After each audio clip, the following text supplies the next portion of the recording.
வணக்கம் நண்பர்களே. என்னோடய வாழ்க்கை சீரீஸில் எனக்கு நாள் 2. இது ரொம்ப கடுமையான நாள்லாம் இல்லை, கொஞ்சம் சுலபமான நாள் தான். காலை எழுந்துட்டு ஃபேஸை வாஷ் பண்ணிவிட்டு நேராக காஃபி போட போயிட்டேன். அப்புறம் நேராக நம்ம உடற்பயிற்சி கொடுத்துட்டு போயிட்டேன். அங்கே போயிட்டு நம்ம இந்த ஹேண்ட் ஸ்டாண்ட்லாம் இப்போ தான் நான் கொஞ்சம் கற்றுட்ருக்கேன். ஸோ அது பொறுமையாக பண்ணிவிட்டு இப்போ தான் ஏதோ கொஞ்சம் கொஞ்சம் நிற்கிறேன். அதை அப்படியே பண்ணிகிட்ருக்கேன். அப்புறம் மீதி ஒர்க் அவுட்லாம் கஷ்டப்பட்டு போட்டு முடிச்சுட்டு நேராக அங்கேருந்து கிளம்பிட்டு இன்றைக்கி நம்ம கொஞ்சம் வெளியில் போகிற வேலைலாம் இருந்துச்சு ஃப்ரெண்டோட.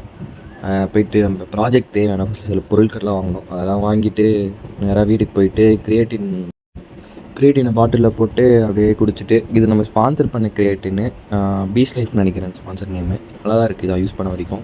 வேணால் நீங்களும் ட்ரை பண்ணுங்கள். அங்கேருந்து நேராக ஃப்ரெண்டை பிக்கப் பண்ண கிளம்பிட்டேன். அவன் என்னை ஒரு 1/2 மணி நேரம் வெயிட் பண்ண வச்சுட்டான்.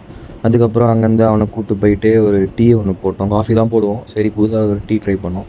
அப்புறம் அங்கேருந்து நேராக அந்த இளையராஜா சிம்ஃபனின்னு ஏதோடு இருக்க போல், நம்மளுக்கு பாட்டு தான் தெரியும், சிம்ஃபனினா ஒன்றுமே தெரில.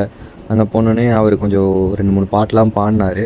அதுக்கப்புறம் நம்ம யுவன் சங்கர் ராஜா எல்லாம் வந்திருந்தாங்க. அவர் ஸ்டேஜ் ஏறும்போது அப்படியே சரியான விசில்.